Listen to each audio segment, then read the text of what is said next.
Good evening, everyone, and welcome to the Rangers Review breaking news briefing because some big news coming out of Ibrox in the last hour that we're going to discuss. The fact that Giovanni van Bronckhorst has been confirmed as the new Rangers manager. I'm joined alongside Jonny McFarlane and Joshua Barrie, who is outside Ibrox. We'll come to you first, Joshua. You've been outside Ibrox doing some television work this afternoon, and the news broke.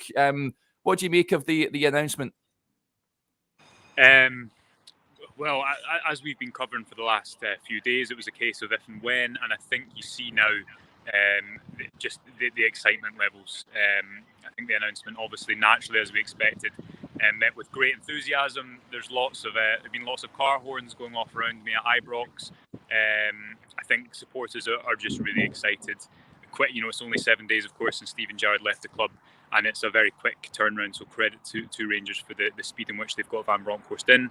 And again, as we've been saying for the last few days, it's one of those rare situations where the needs and demands of the club seem to point to one man, and that's very much agreed upon by supporters, which certainly won't hurt. So yeah, great that it's done.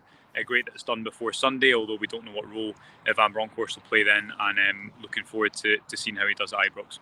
Yeah, and imagine he'll be in the stand. Rangers have put out information on their website and their social media channels. They said that Giovanni van Bronckhorst has today agreed to become the 17th permanent manager of Rangers Football Club. The 46-year-old former Light Blues player is a hugely respected and vastly experienced figure in the game and joins Gers subject to receipt of a work permit. Now, I'll give you a little line of what Van Bronckhorst said. He says he's absolutely delighted to be returning to Rangers as the club's new manager.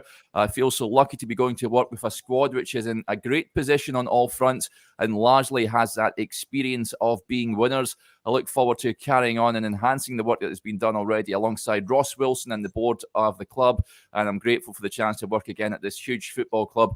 I cannot wait to meet the club's incredible supporters again and begin this new era for us all. I'll quickly run through Douglas Park. The chairman has also made a statement, says he's delighted to welcome Giovanni as our new manager to begin a new era and build further on what has already been achieved at the club. The team is in a good position on the park, and as a board, we'll support both Giovanni and Ross Wilson to continue to make Rangers a success. I wish Giovanni all the very best in his role and look forward to working closely alongside him. It was always going to happen, Johnny. We've been speaking about it for several days now. He's now in the door. Are you happy with the news that he's going to be taking over from Steven Gerrard in the Ibrox hot seat? Yeah, I think we all think it's an excellent appointment. If it doesn't go well, I don't think anyone can say that Rangers didn't go and get the guy that made the most sense. You know, given his links with the club that are discussed there, given the fact that he won a championship with Feyenoord, the Eredivisie is a slightly better league than Scottish football and Scottish Premiership. But the dynamics of it with three very big teams are slightly similar. On top of that, you know, he's performed as a manager in the Champions League. He's been involved with the City Group. So I think there's so many boxes that he ticks that it's a really, really good appointment. He's got a difficult one ahead of him because he's going to have a slightly different situation than he would normally coming in at mid-season, taking over a team that's top of the league. It's going to require quite a lot of man management. It's going to require a little bit putting his ego to one side, because I think what he'll have to try and do maximum is minor tweaks to what Steven Gerrard's put in place. I don't think they can be wholesale changes. The good news is I don't think there's going to be, because Giovanni van Bronckhorst, everything we've read, I know Josh has done a really good piece that'll be out tomorrow, looking in detail at what he did at Feyenoord, and there's an alignment, and Ross Wilson points to this in his comments, there's an alignment between what Giovanni van Bronckhorst wants to do and what's already at Ibrox. He's not going to come in and say, let's start playing long ball football. He likes total passing football. He's Dutch. He likes 4-3-3. The Rangers already do that and play that way every game anyway. I think we might see, as Joshua's piece talks about tomorrow, I don't want to give too much away, but a more traditional 4-3-3 than the one that we currently see from Rangers, which is having the two wingers sort of as tight number 10s in behind the striker. I don't think that's going to remain. But I don't think Giovanni van Bronckhorst, crucially, will try to make too many changes. he's got a winning formula at Rangers the way it stands at the moment, and I think we'll see finessed change to that. One thing I'd also like to add, Derek, while I'm on my soapbox here, well done to Ross Wilson for getting this done in 6 days. That's pretty impressive. A manager of the calibre of Giovanni van Bronckhorst with the CV that he's got, that's not often easy to get that tied up. To do that in under a week, I think that's a very, very impressive going. And he should be congratulated for getting that over the line so quickly. It's impressive, but it's not as impressive as Aston Villa getting a management team in 24 hours. But less about that. Ross Wilson has actually also made a statement as well. He says he's delighted to welcome Gio back to Rangers. He was respected throughout Europe as a player and has already shown why he has that same respect as a coach. Gio's already shown himself to be a winner. He knows the club, he knows the quality of the squad, and is absolutely aligned with our approach and mindset. Outside of the formal discussions, Gio and I have already had numerous other informal conversations, and I can see how excited he is. I'm looking forward to introducing him to the squad soon. Gio's been a part of a long list of managers we've been tracking for a period of time to ensure we're always ready.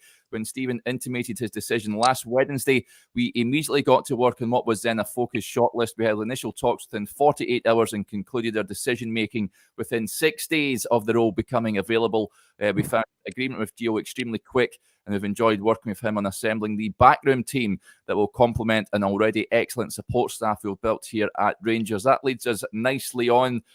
Joshua, we touched on it on the morning briefing this morning about possible coaches coming in to assist Giovanni van Bronckhorst. It's been confirmed that Roy Makaay, who I mentioned, will be assisting him as a player. Absolutely tremendous in front of goal. He knows Gio, of course, working with him at Feyenoord. What do you make of that appointment? You were obviously too young to see him in his playing days, but he's a guy of a big reputation, and it's a bit of a statement of intent. Rangers bringing in a guy like this. It's a guy, of course, that great striker in his day, can speak Spanish from his time playing with Deportivo. So I'm just thinking Alfredo Morelos may benefit from his arrival. What do you? Yeah, and you called it this morning, Derek, didn't you? So well done to you. Heard it here first. I think, I'm not sure if there'll be more coaches joining Giovanni, but I think certainly it's important that he gets people in that he wants, and I'm sure that part of the discussion over the last couple of days will be about how he goes about that, who's available, and what follows from that. So yeah, really exciting on that front. As you say, you know far more about him than me, and will have seen him play far more games than me. But I think the chance, as Johnny's saying, to come in, keep the contingency of what's been good, tweak things here or there, and then have a fresh coach to impress.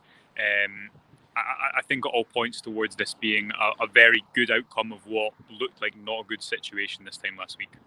Yeah, I like this comment coming in from Rizo the Raver. He says he thought that was Hadji at the bottom there. So a compliment for you there, Joshua. Slightly less talent, only slightly. Only slightly. I'm not as two-footed as Hadji. Not as two-footed. Johnny, what do you make of Roy Makaay coming in? We don't know too much about him in a coaching sense, but a guy with a big reputation. We believe that Jean-Paul Van Gastel, who he worked with at Feyenoord and in China as well, looks to be on his way to Scotland to assist him. Also, there was also talk of Jan Wouters possibly returning. What do you make of, first of all, Makaay and his possible backroom team that's going to assist him? Well, I think Makaay's been embedded quite firmly in the youth setup at Feyenoord. We know the quality of youth setups in Holland. So he's had a good grounding there. We know he's very, very close personally to Van Bronckhorst. And that'll obviously be a key part of it. You know, you saw Tom Culshaw coming in with Steven Gerrard, a very, very close friend. Tom Culshaw obviously doesn't have anything like the profile that Roy Makaay has. Josh is too young, but I'm certainly not. Roy Makaay was a top class striker in his day, one of the top 10 strikers in world football, a fantastic finisher, just a real classy goal scorer, number 9, who'd get on the end of things with his head, get on the end of things with his feet. But the one consistent thing about him was that he was a real good goal scorer who would rarely miss opportunities. I don't think he quite was fantastic with Holland. He was one of those players that he was terrific in terms of his club career. Didn't quite explode at any tournaments, but he was a real high quality player. And you know, he didn't play for Bayern during that period if you didn't have something about you, and he did. I might be wrong actually, but I think there was linking him with a move to Ibrox in the Advocat era. But I think by that point he'd maybe he'd kind of got to a level where he was going to the true elite of European football. But I certainly recall newspaper stories at the time linking him with move to Rangers. So it's interesting that he finally got there. Yeah, absolutely. To be fair, I think every Dutch player was linked to Rangers when Dick Advocat was in charge. Joshua, we touched on Rangers' statement suggests that they're just awaiting a work permit before he begins work with the squad. I'd imagine it would come too soon for him to take charge on Sunday. He'll be in the stand with Jermaine Defoe, Dave McCallum, Brian Gilmore and Colin Stewart taking the team. I guess that's understandable, I'd imagine, but I guess you'd imagine the squad would get, someone commented in the comments there, that the squad will get such a lift from his appointment, you'd imagine. Yeah, and also I'm sure there'll be some feedback. I mean, I'm not sure if you guys read about it, but I read about Antonio Conte not having a work permit, so he couldn't take the Spurs training session. But I think he was watching on, and you know, if the manager's watching on, your training as if he's there. So I think it'll definitely bring a boost. As we've discussed this morning, Derek, I don't think too much will change in terms of the approach towards the game. Rangers have had a really good record against Hibs. It's a cup semi-final. This group of players needs to prove themselves in domestic cup competitions. You couldn't have more incentive given this week to go and put in a good performance, unless it was a cup final. But I think Van Bronckhorst being there will turn it into an absolute party in the stands of Hampden. And I don't think it really changes much, even if he had a work permit. His presence being there, I think, will be within itself enough to kind of make that day quite an occasion. Yeah, absolutely. We're getting points in that Joshua, you're on Sky Sports just now, which we're stealing their viewers. Yeah. That's it. Exposed that it was an As Live 20 minutes ago, but I am still at Ibrox, so it wasn't long ago. But thanks. Sad to miss it. Yeah. Peter, isn't he talking more sense here amongst people that can keep him right rather than on Sky Sports where he's just given free rein? That's what we want to know. Yeah, absolutely. I can't agree more with that. John, before we go, I just wanted to touch on what Joshua said there for regards to a party atmosphere at Hampden on Sunday. Is it going to be sort of reminiscent of the Orange Cup final in the year 2000? I think there'll certainly be some displays for the manager, that's for sure. I noticed that there's a song already and a tune already picked out that's doing the round on Twitter that involves swaying to the left and swaying to the right, that I see has got a lot of traction. So I would imagine that will be one of the first things that we see as well. Well, Joshua will see, because he's the one that's going to be at the game. So when he takes his place in the press box, I think he'll be under instruction to get his camera out and get some footage of that, because that looks like it could be quite something. Absolutely. Yeah, and I'm sure Castore will be bashing away on bringing out a geo range as we speak. There's no doubt about it. Okay, folks, that'll do us there. Thanks to everyone, as ever, for getting in touch. The big news, of course, Giovanni van Bronckhorst confirmed as new Rangers manager. Make sure you subscribe to the Rangers Review now. There's some cracking stuff on there. I've got an article on how I feel that Giovanni is an upgrade on Steven Gerrard. We've got great video on YouTube as well with a finer perspective on Van Bronckhorst and what we can expect. If you're watching us on YouTube, incidentally, just remember to hit the subscribe button so you'll never miss a video. Okay, we'll be back tomorrow morning with Friday's morning briefing. But until then, enjoy the rest of your Thursday evening.